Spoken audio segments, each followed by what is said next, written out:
অসময়ে মেহমান ঘরে ঢুকে বসে যান।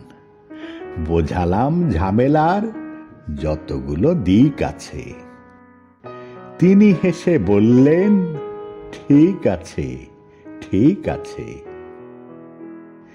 রেশনের পচা চাল, টলটলে বাসি ডাল, থালাটাও ভাঙাচোরা, বাটিটাও লিক আছে।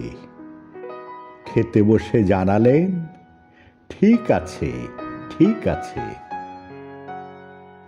মেঘ দেখে মেহমান চাইলেন ছাতা খান। দেখালাম ছাতাটার শুধু কটা শিক আছে।